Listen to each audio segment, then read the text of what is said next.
So she's going to tell you a little bit about her journey. Hopefully maybe you can get some inspiration, but also talk to her about some things that maybe she can do with yours. So cell phones off, please. And that will take it. Thank you very much. So good evening, everyone. Thank you for having me. Gotta turn the mic on. Yeah, I don't know if I just... All right. Oh, there we go. Okay. Hi, good evening, everyone. Thank you for having me. Yes, my name is Jacqueline Raposo, and before I even start talking about the book, I like to start the speaking events that I'm doing around it with a little activity, a little group activity. It is not interactive.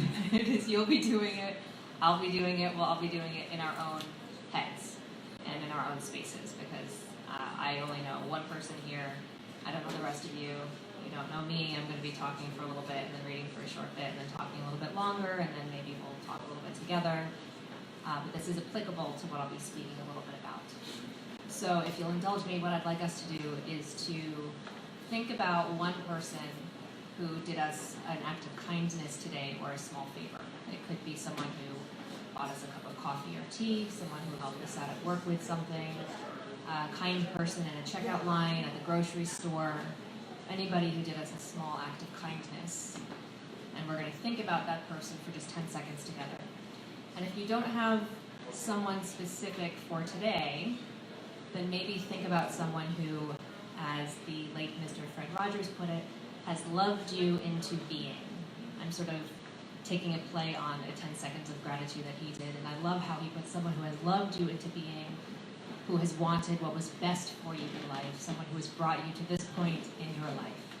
So we're just going to take 10 seconds together, you in your mind thinking about this person, me in my mind thinking about my person.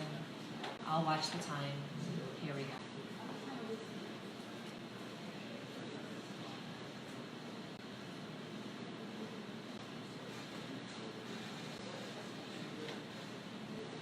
Thank you. Now, how wonderful would it be if that person knew the impact you feel that they have made on your life? Thank you for doing that with me. So the reason that I like starting with this 10 seconds of gratitude is, as is discussed in this introduction to me in the book, at 34, I was sick, single, broke, wandering in a fog, and ineffectually counting blessings is how that sort of preface in the book goes on. So what does that mean? I was 34 years old, sick, with a chronic illness. I got Lyme disease first when I was 12 years old. I was treated again in college. I went to UConn, so not that far away. I think all of us, most of us in Connecticut know somebody who's had Lyme disease. I'm part of the 40% who retain symptoms throughout the rest of their life, post-treatment Lyme disease syndrome, which has developed into other forms of chronic illness. That started getting worse again in my late 20s and again in my early 30s. I was not only single, but I was hosting a radio show, a weekly radio show out of Brooklyn, New York, about dating and relationships. A part of my job was interviewing a wide gamut of guests about love and dating and relationships and how we love and why we love. And then also going on the radio show and talking about dating and my dating life and going out there with my co-host, and we would try stuff out, and then we would come back and report back. So I was single and not wanting to be, and sort of failing at testing out the things that I wanted and reporting back on both the triumphs and the failures of that. And I was not only broke, but I was going further and further into debt. So I was going further and further into debt, even though I was technically a successful freelance writer. It's really hard enough to make a living freelance writing, and on top of that, I had this medical sort of issue that makes it a little bit harder. So I was writing as a food and lifestyle writer for, food and wine tasting tables, Savor, big enough names, having columns for these people too. So having regular work and still going further into debt on that. And so all of this had me at 34, wandering in this fog. And I don't think that we have to have necessarily a reason nowadays to feel that we're sort of wandering in a fog. I don't think we have to have a reason to have a midlife crisis, a quarter-life crisis, that we have to be at a certain place to not have what we want or what we thought we would have at this point in life, whether it's a relationship, a family, a certain type of job, a certain type of home, whatever it is that we thought that we would have that we don't have, or we're not sure why we don't have it, or if we just know we want something and we don't know what it is, but we know that there's something that we're just sort of yearning for, and we don't know what it is, but there's something more that we want. I don't think that necessarily we have to have a specific thing that we can pinpoint, like I did at that time. I think a lot of us have that throughout different periods of our lives, that there is just something that we know we're yearning for, but we can't necessarily figure out what it is because of this fog that we're wandering around. And what is that fog? Maybe 100 years ago, people had a different sort of fog, but I think nowadays it's all of this stuff that can distract us. If we're not socializing out with people, we have social media, and we can just scroll and scroll and scroll and spend hours doing that. If we don't have the big house that we want, or the certain type of home, whatever that is, we can fill our spaces with a lot of stuff. It is very easy to get a lot of stuff, even if we don't have a lot of money, we can still get a lot of stuff. There's television that we can easily binge watch. We can lose our time in that. A lot of us don't read as much as we are all here. A lot of us don't read as many books as we used to because there's a lot of fast media. So there's all of this kind of stuff that can just fill our time, and at least for me, created this sort of fog that I was wandering in and not knowing why am I not getting further in health, work, love, even though I'm doing all of this stuff and I'm busy and I'm exhausted, and I had this fog.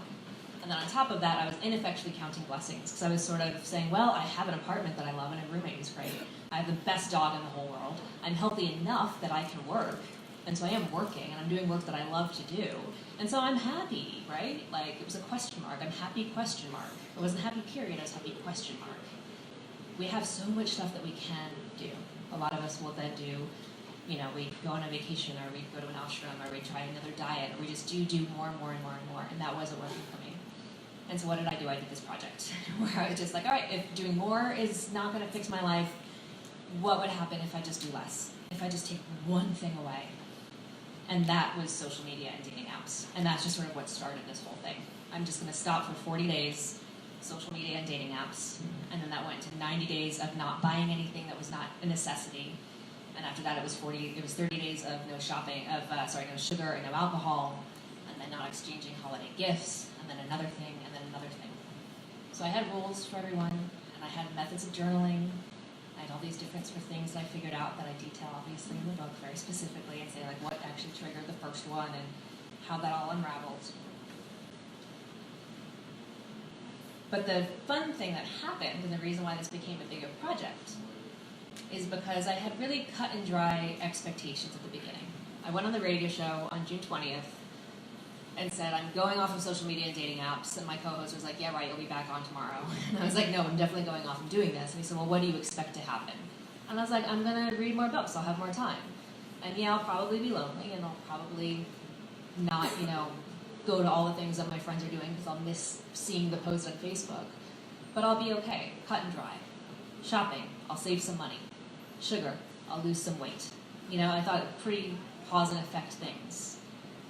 And instead, what started happening, within 10 days of social media, and then within 20 days after that, with this all sort of started opening, I realized I was creating space. Just by taking one thing out, I was creating space. Because when we stop functioning out of what I soon quickly realized were habits, I realized that we create space for questions. What do I need right now? If I'm not just habitually picking up the phone to look on social media, well, what do I actually need right now if I can't do that? If I can't reach for the thing I do habitually, what do I actually need in this moment? What do I actually want in this moment? Did I actually want that? Did I actually need that? What do I really want and need that? And then as the months went by and I added one thing after another, even deeper questions like, well, without these things, who am I? What do I value? Do I really value what I thought I valued? Do I value the people I thought I valued? Do I prioritize my values as much as I say I did? Or I thought I did? Do I actually act upon my values? Do I put my money where my mouth is, sometimes literally, when I'm saying I'm not shopping, or when I'm doing zero waste? If I say, like, I'm an environmentalist, well, now I'm off of, doing zero waste. What do I really value? Where's my value as a person? So just sort of taking all of these things out created space for these questions and helped me sort of figure out the deeper story that I wanted to tell about my life. So before I go any further with what I learned, I'm going to read a little bit. Because, fortunately, in my job as an interviewer, so I say that I'm an interviewer more than I'm a writer.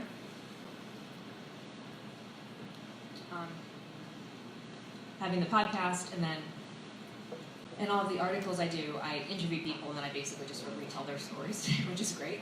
So I have questions, either about a person who I'm supposed to interview, or I want an answer to something, I find the person who's going to sort of explain something to me, and then I write an article about them.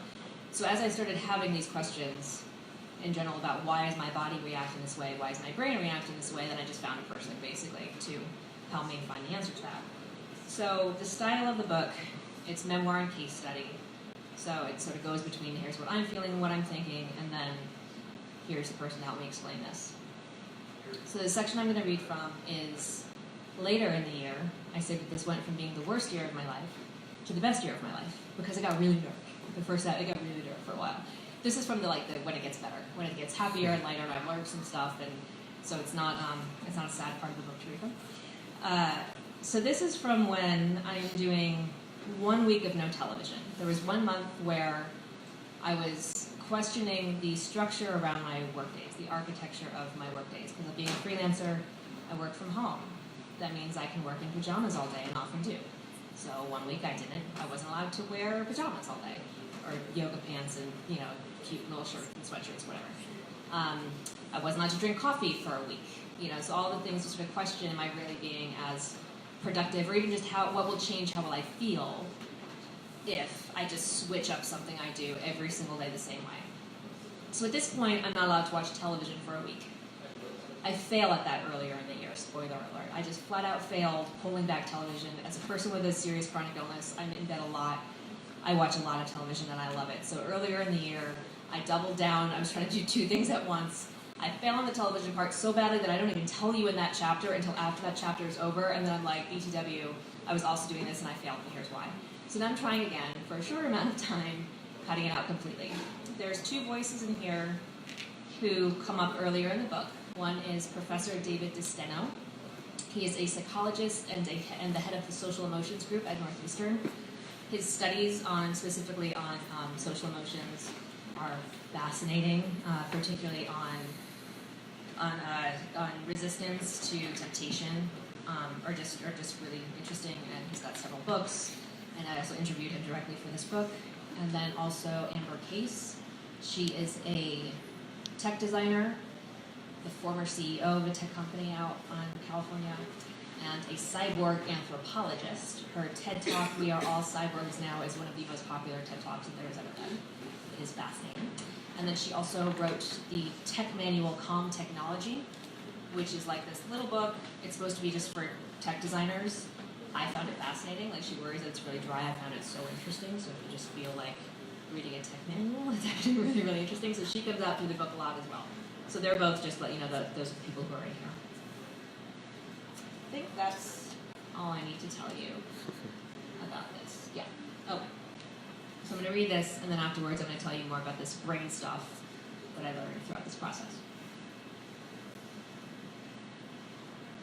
Yeah, it's going to sit break.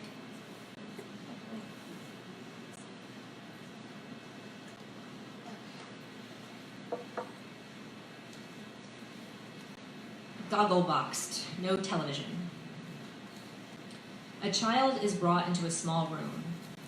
They sit with a familiar researcher, someone they've played games with several times before and so trust. The researcher points the child's attention to a small marshmallow on a table. The researcher has to step out. The child may eat the marshmallow, but if they can wait a little while, the researcher will return and the child will get 2 marshmallows. So goes the seminal marshmallow test. In the study, begun in the 1960s by Walter Mischel at Stanford University's Bing Nursery School, researchers quantified the children who ate the marshmallow almost immediately, those who averaged 3 minutes before caving, and those who waited for the additional treat, pretzel or cookie, small toy, or poker chip. The prize didn't matter. 30 years later, follow-up studies showed that the most self-controlled group averaged 210 points higher on their SATs and a lower body mass index. Could success in life be so simply marshmallow marked? Thousands of adapted studies followed, pitting temptation against self-control. Some focused on coping mechanisms. How do we distract ourselves from giving in to temptation? When do we bother trying? Sometimes, Michelle notes, willpower fatigue and plain old fatigue and exhaustion most lead us to fail. Other times, dark emotional scenarios have us choose shopping and sugar marshmallows over long-term growth. Professor David thinks emotion can be used to our benefit, specifically the emotion of gratitude. In his case studies, he sent unsuspecting volunteers to perform arduous computer tasks. They then almost lost all progress made due to computer failure until another test taker came in to help and saved the work. This induced actual feelings of gratitude in the subjects. Then their marshmallow. Would they take $100 in a year or a smaller amount now of real money? Those reporting general happiness or neutrality averaged needing only $18 for present satisfaction. Those who felt grateful were more future-oriented. They required $30 now before foregoing the future $100 reward, Professor David noted. That makes for a 12% increase, resulting only from a simple and fleeting nudge toward feeling grateful. Before my year started, I'd peacocked on love bites that I can do anything for 40 days. I hadn't taken into account how loneliness would make going without social media a legit challenge, or how election night vulnerability would get me this close to drinking the proverbial marshmallow. My half-assed January attempt to reduce TV intake indeed failed when plain old fatigue and exhaustion justified a return to binging. While no longer concerned that my relationships live only in my phone, I feel a new fear that too much of my time falls to a gadget, the one mounted across from my bed. I need to mingle, to schmooze, to move from network television to real-life networking, and I'm curious as to how my new mellow yellow attitude will see space and silence when the screen stays black. 4 months from my first go, I'm feeling happy, gratitude. It's time to go without television again, for real, total without this time. The week starts easy. I work downtown, meet a colleague for a glass of wine, come home happily buzzed, and fall asleep before I get too far in the new Isabel Allende novel. Through the coming work days, I'm reminded how a lunch break with a book intellectually inspires far more than ogling Ted Mosby on How I Met Your Mother reruns. I tear through podcasts while folding laundry and organizing supplements. I fall asleep faster without the endless streaming. Then the week goes on. Temptation builds. Wednesday, I work a long food story day, interviewing on-site in a restaurant and then staying late to dine with dearie darling friend Erin. I sleep hard, but I'm overtired the next day. The bed and TV combo wail like a siren. I fight for productivity and by noon contemplate cheating. I don't. Instead, I scare myself straight by researching TV consumption statistics and then race to bed petrified, feeling like I've watched every episode of Black Mirror all at once. I resist the cheat urge Friday too, first from my desk and then the reading chair. I layer blankets, pour tea, and fall into Allende. After my writers' meeting Saturday, I read until the novel is done. I crave a Sunday of bed and binging. Instead, I put on a yellow sweater, I slap on minimal makeup, I pull up my ovaries, and I head downtown. I enter an upscale restaurant and wind to the private dining room, packed to the brim with pastry chefs and food writer folk. I hug friends, I laugh, I meet lovely new humans, I smile. I swap business cards and talk potential stories. This is good, I remind myself. I feel happy, for 90 minutes and then drag home. I listen to jazz on public radio while dinner sautés. My joints creak, my head throbs, night falls, and with it, I finally fall into bed. I just can't anymore. Oi, with the poodles already. All right, Loreleis, you win. I cave. According to a recent Nielsen report, adults my age average 4.5 hours a day of watching television live, DVR'd, or app streamed. Many households don't have television while others watch nonstop, so that number pulls wildly ranging groups to the middle. As designer Amber articulated, devices make us easy habitual consumers. DVRs hoard, and apps continually stream. That Nielsen report records a key milestone. For the first time in history, availability of SVOD, subscription video on demand, programming like Netflix, Hulu Plus, and Amazon Prime, is now equal to DVR penetration, with both available in 50% of US TV households. We don't even have to own a membership. Sharing login info allows digital libraries to jump households. This week, TV-free time reminded me of the glories of the luscious novel. I fell asleep faster. I was more tush-push to sip Chardonnay with colleagues on a spring afternoon. All good things, yes. Still, I struggled to exert will over a 1-week absence. This bothers me. Is this a matter of the value of the proverbial marshmallow? Or have I again discovered a health cost need versus a want? Or am I not yet where gratitude makes the marshmallow a non-issue? I asked Professor David about manipulated emotions. He's both put test subjects in such scenarios of gratitude and also had them only reflect upon situations for which they felt thankful. We'll get the same results in terms of adult versions of the marshmallow test, he tells me. I started this year ineffectually counting blessings. What am I missing? Where's the action that makes this difference? If you're just doing the list, filling it out like you'd write your name on a tax form, it's not going to do anything, he explains. If you actually take the time to visualize, let yourself simulate it in your mind and feel what you were feeling, then it will. It's about doing things in a way that actually evokes the emotion versus just going through the motions. So it really is that simple? It's that simple. Wonderful.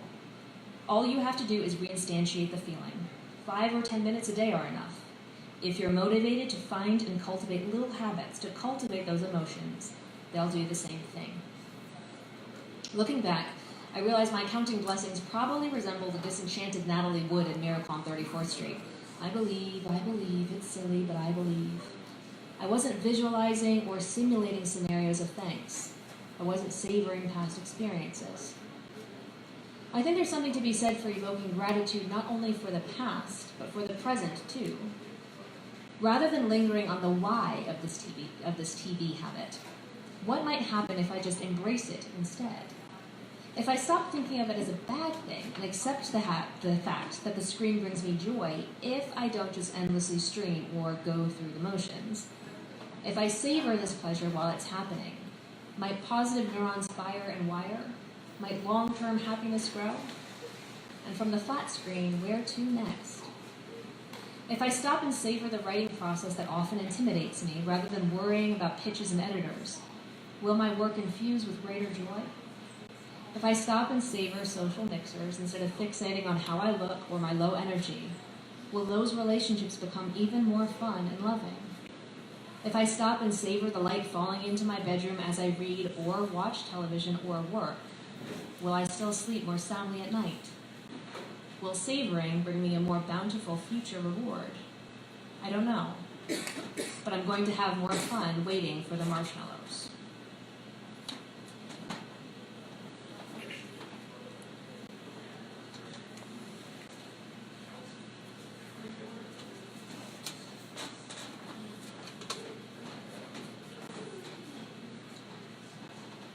So, in that section, I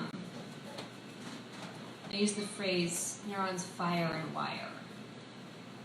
And when I think about, it's sort of hard when I want to talk about the book because I learned so much about the very basics of psychology and neurology. I'm obviously not going to go back to school and become a psychologist or a neurologist. But I got to talk with fascinating people who know so much about our brain and how it works. And then even before that, on the radio show, my co-host and I we're both really into psychiatry and psychology. And the basic idea of neuroplasticity, our brain's ability to morph and change, started to fascinate me in this process as I thought about taking habit out and what comes in its place. So when I think about the greatest takeaways of the year, of what seemed applicable to take a habit out, what comes in, and what's actually happening, I have sort of like the three things that sort of connect. So neurons that fire together, wire together. That was by Donald O. Head. He's a Canadian neuroscientist and psychologist. And so that's the idea that we have this one brain, right? And if we actually stop and think about it, it is amazing to think about all of the things our one brain is doing right now. And the reason why we have habits. Habits are largely here to protect us because there is no way that we could be making choices about everything our body is doing at once. So we've got this brain, and right now our brains are telling us to breathe, and they're telling us to smile, and they're telling my hands to move and my mouth to talk, and they're connecting my thoughts here. And my thoughts are based on the memories that I've had, all the things I've learned, the times I've practiced what I'm going to say, the notes that I have here, everything I thought about to put in this book. But they're also, my thoughts are coming from, you know, the pace of my heart right now, and the fact that, like, am I hydrated enough?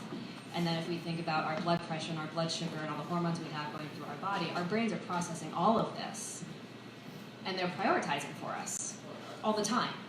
They're giving us what we need most to know in the moment. So when we think about, like, you know, think often fight or flight, that's our brain prioritizing for us in the moment when it rushes certain neurotransmitters forward for pleasure and for panic. It's our brain helping us, and habits are there to help us too. They're how we get, you know, we drive certain patterns to work or on the train or to school, so we're not actively thinking about every turn we're taking, so we can be thinking about what we're doing in our day. There's this part of the brain called the basal ganglia that sort of stores these habits. So we make habits without thinking them. They're hard to make. You know, we say, oh, the habits are so hard to break. They're really hard to make too. They take a lot of time to make these habits, but habits are our brain sort of helping us, that we're not constantly like, oh my God, how do I move my mouth? You know, like the brain is a fascinating thing. So the idea of neurons that fire together, wire together, we do get some say in the matter, right? You know, like when a lot of us try to meditate, we're like trying to think of this blank space. I don't know about you, I've never found a blank space when I try to meditate, because like, there's thoughts, like there's stuff all the time. The more you try to find a blank space, the harder it gets, right? So neurons that fire together, wire together, we have these neurons firing, they're making these connections, these synapses, they're all happening.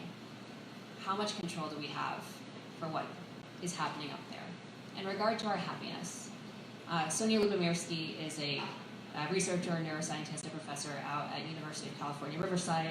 I reference her in the book as well. I did not interview her. I read a lot of her studies. She's a fascinating woman.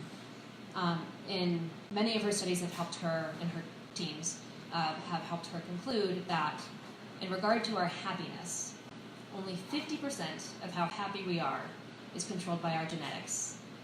10% is controlled by our current circumstances. So for me, at 34, that I was single, sick, and broke. Only 10%. 40% is up for the taking. 40% of our happiness, is up for our malleability. So that to me is the whole, like, we can just work at it. We can do things. And the last point is that, I was blank on his name, Richard Davidson is another neuroscientist. He said through the filmmaker Rocco Bellic, to me, Rocco Bellic directed the documentary Unhappy, which is on Netflix. If you're in a bad mood, watch it. It'll make you happy. It's great. I interviewed Rocco extensively through the book. He was a lovely human. And he said, he's like, well, Richard Davidson, one of the guys interviewed, he said, it is simply as happy people do things that make them happy. It's that simple. They put on clothes that make them feel happy. They surround themselves with people who make them feel happy. They put things in their cubicles and their desks that make them feel happy. It's that simple. But I love how he said happy people do things that make them feel happy. Happiness is active. It's that part of, you have to feed our brain the things that are going to fire, wire, connect. Other neuroscientists have put it that our brain is like any other muscle. If we're not working it out, that part, the part of the muscles, you know, are going to get just as soft as, you know, I never work out, so my calves are soft, you know. So it's like that idea that the receptors in our brain, these beautiful neurotransmitters that tell us when we're feeling happy, if we're not working those things out, they're not going to be there for us when we want them. So happiness is something active that we have to do. And the last thing, another thing that Sonia Lubomirsky talks about is that it's about doing novel things, novel activities that are going to keep us excited, that are going to keep new things happening in our brain, that are going to be having these things come out. So what I conclude from all of that, and these people are voices in the book, they come out at different times, they taught me different things in the journey, is that this takes work. And as much as I say it was the worst year of my life before it was the best year, I still think it's easier taking something out than adding stuff on. Just taking something out, seeing what's left in the space. I think sometimes happier things come in if you have space and you're asking yourself questions, and then you can choose to put something happier in there. You figure out, well, what do I want? If I want that happier thing, well, why don't I choose that for myself? And you can sort of feel what that feels like in your body as that happens. And then maybe you just choose that a little bit more and more. So take a habit out that's not serving you well. See what's left in the space. Don't be so hard on ourselves for what we find there. Or, I messed up on my first go of television, so I tried again. I never used the word failure. I made that a rule in the beginning, that the word failure was not going to be part of this project. Take out the word failure, just keep on swimming, and then change the story if you want. So I technically failed at television again. I quit on day 6. On day 6. But then I changed that story. So what if instead of looking at this as a bad habit, what if I embrace it? And what if I apply it to the bigger picture of what I'm doing instead? What if instead of saying this is a bad thing, what if I savor instead? And so I changed that story.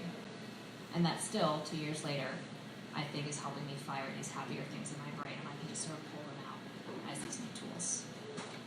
And I think that's all I got. Thank you. Do you have your lovely Rover? Do you have any questions? I can talk more fully on anything. Yes. So this was a really intense experience for you. Yeah. What was it like for you and your friends? What was it like for me and my friends? How they responded to your decision to go about project? Well, because every habit was different. Like social media happened coincidentally on a very isolating summer, where I just happened to be spending a lot of time alone. So there were some things that I was a little disappointed that I didn't find out about some things that were happening because nobody texted me. But I'm also not a very confrontational person in that way, so I didn't sort of be like, all right, you guys should have just texted me. I sort of just let that go. I was traveling a little bit for work with that. Then with no drinking. I think, I obviously socializing got a little hard with that. I'm trying to think about which one was the most impactful socially. I want to say that more than anything, as far as my friendships, it helped me as far as priorities. It helped me realize okay, I don't need to use this excess energy on people I don't need to be spending my time with. And it gave me a much greater appreciation, especially because I was getting sicker as the project went on, and I got sicker after the project was happening, so I was going out less and less. It helped me realize the people I wanted to spend more time with, and I was able to have more honest conversations with them and be really, I was owning who I was more. And it wasn't even when I say I was dark, the year got dark, it wasn't me getting dark and mean. It was just me dealing with figuring my things out, but it made me more comfortable to be vulnerable with people in my life, and also more patient with them. That sometimes I wouldn't talk about me at all, but I would just sort of let the friend in front of me just be the friend in front of me, and so it really helped. It really deepened my relationships. Did you find that you attracted different people? I think the people that I had, the people that I knew were closer became closer, and other people I just chose to let go of some people that, not actively but more passively, to be I don't need that person in my life really. It helped me let go, I think, more than anything. And the people that were more attracted to me were just the richer, closer friends. The people that you have those people in your life they're my people. It made me more active in reconnecting with them in a stronger way. In calling them, that was the biggest thing. I would call people, not just text them. I still now will call people just when I think about them. Pick up the phone and call them. And how sometimes somebody calls you that you really love, and you're I just don't feel like talking to them right now. I pick up the phone, even if I don't feel like talking to them right now. Or I call people as soon as I'm thinking about them. If I have 15 minutes, I just pick up the phone and call them. And I appreciate when people do that to me. So it made those relationships just that more active. Because we don't do that, and then time goes on, months go on, and we don't, and that's how we lose our friends. So it made the people that I knew that I wanted to have in my life a lot more urgent to get them back in my life. And so those friendships have actually come back and gotten so much deeper and stronger. And then the ones that I just don't need, they're good luck to everybody, wonderful luck to everybody, but I just don't. I don't need. We only have so much time and energy. So again, it's prioritizing. Okay, thank you. Anybody? So I started reading your book online first, electronically, through the Kindle app, and then the hard copy came, and I was so excited to see how different it felt, Yes. and I think the typeface that you chose, the layout, the design of the physical book, and it made the experience reading almost totally different. And just wondered if you could speak about choices made. I'm so glad to hear. I totally did not think about the digital thing at all during it. So when it came out and my boyfriend showed it to me on the phone, I was like, oh my god, people are going to be reading this electronically, and I did not think about that. And that people can change the font and change the size. I just never thought about that, and I realized you have no control of that as an author. You have no control. So when I originally started writing it, the reason why I'm having, like, for those of you who don't know what we're talking about, obviously being a book person, just like font means something. I wanted it to be like slightly nerdier and a little bit more old school than something that was going to be like, I think a lot of self-help books now are like really poppy and very cute, and I didn't want it to be like too cute. I wanted it to be like a little bit, a little bit sort of nerdier in the font type. And then the idea of having sort of a two-tone, I mean, it still has like hearts and has some stuff, but like the idea of having sort of a two-tone grayscale and things. This was just a really fun project, figuring out with all of the subtitles, I guess you could say, for the sections. It felt during the year that I was letting go of things. It was both like finding a deeper layer of myself, but also finding, I love the word and the word also, the duality of things, the sort of how one thing can change and morph. And so just the fact that like one part of a word can stick out to another, that like shopping, no shopping, that like giving yourself, there's something about which side you want to see, which side you want to feel, which side you want to live. So that was sort of why, like, originally we were going to have even more of that throughout the book. There was going to be every time that there was something that I was trying to let go of, there were a lot of words in the original draft that I was writing. There were a lot of words that were in gray throughout that were about either, there was like two versions of it, like something was about finding a deeper question was going to be in a different sort of color, and then that was getting to be too complicated. So that was part of it, and then there was other times when I was just really trying to figure out like how I wanted it to be really friendly and conversational, so the idea that you could hear me as you're reading it, so it really, I think I bothered people bothered my editors and copy editors with trying as much as I could to get things on certain lines and line breaks, and sometimes I think we got it, sometimes I don't think we got it, I'm not sure, as far as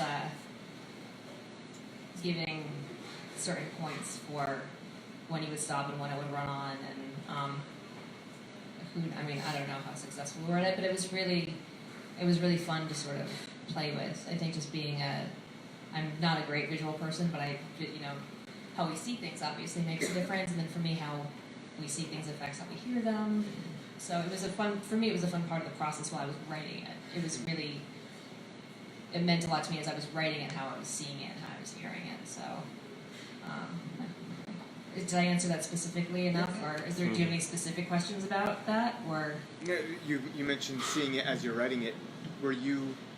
As you were writing, were you laying out the book, or because oftentimes we write and we send it away and wait for it to come back to us? Because it was easy enough because the year was, I'd finished the year months afterwards before I started writing the book, so it was, that structure was sort of easy enough as far as what the chapters were going to be in the afterword, and then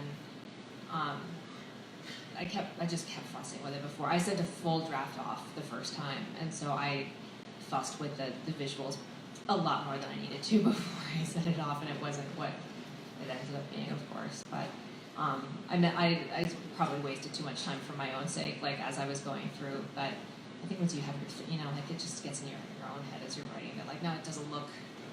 I'm not comfortable. We all have our font. Like, I'm Calibri Light. Like, that's what I have to type in, otherwise I can't. I don't know. That's a fun question. I hadn't thought of that. I know what it's like to deal with chronic illness, like a long-term illness. Hi, friend.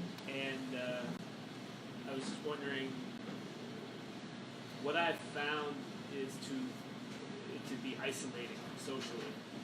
and I was wondering if you found the same thing, that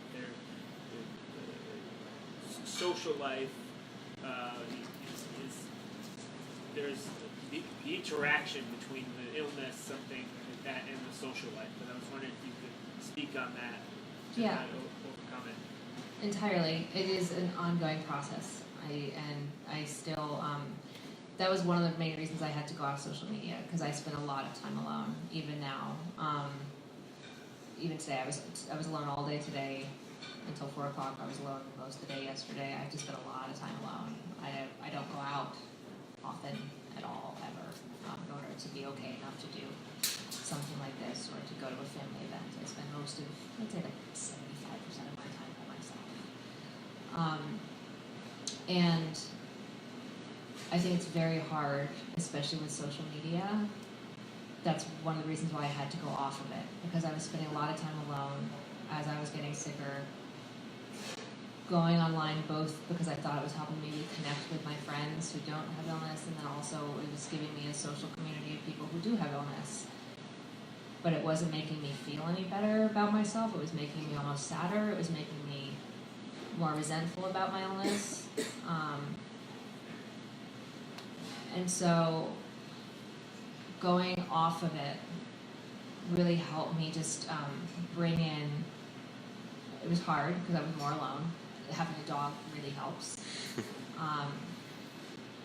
But it helped me find the little things in my space, in my isolation, that do make me happy. And like my room is my happy space now. It is so much different than when I started. I talk about like filling your space with happy things. I painted one color, like yellow became a huge color for me, like through the year for a different thing. I painted one wall yellow. I got a lot more plants. I decided to stop trying to have any sense of design. Like now, like my room looks sort of like antique grandma Anne Shirley, New York. It's like, it's weird, but like it makes me happy. Like I have things that, so now when I'm, you know, my bed, because it's got like the most comfortable things I can have for it, I let myself read, instead of trying to read like the nerdiest things, I let myself read things that make me happy. I let myself watch things that make me feel good. And as far as the social isolation part and connecting with other people, there's no like easy way to figure that stuff out when your body is different and hard. But I find the more that I just work on myself and figure out, okay, different ways to communicate with different people, figuring out, again, wants and needs. What do I need to protect my body? What do I want to be a happy person or a whole person outside of my illness? Where's the balance? And I'm still not great at it. I still, a couple days ago, didn't fight for my body as much as maybe I could have. And then I paid the price for that, you know. But I find working on myself is better than fighting the outside system, you know. Rather than forcing it, right? Yeah, it's because it's. I remind people with chronic, so I work in advocacy circles with chronic illness, just with other people, and I find that like we didn't know what it was like until we experienced it, right? It's really hard to sort of, even the people who love me the best, it's really hard to explain over and over and over again. So it's really just sort of figuring it out for yourself first, all the time, and then just trying again in different ways. Thank you. Thank you for being here. I appreciate it. So you had a very intense experience in this year. There was a certain structure to it. What was the residual effect of it now? So now it's been a year and a half? Mm-hmm. So by that June, it was great because by the last day, by June 2017, nothing really had changed. I was a little bit sicker. I was still single, and I was still broke. But I was so much happier. I was happy, period. I went from being happy question mark and in this fog to being clear and excited and present and knowing who I was and just comfortable and being okay with the fact that I was single, sick, and broke. And I also knew that something was coming. I could feel it. I was like, I could feel it on the periphery. I trusted that everything is going to be fine, and I'm just going to keep on fueling with the things that make me happy. I didn't even need, on the very last day, I was like, I don't even need a celebration. Actually my friend is here who I had my last day with. We just went out to lunch, and then I went to a coffee shop and I typed my last blog post, and that was sort of it.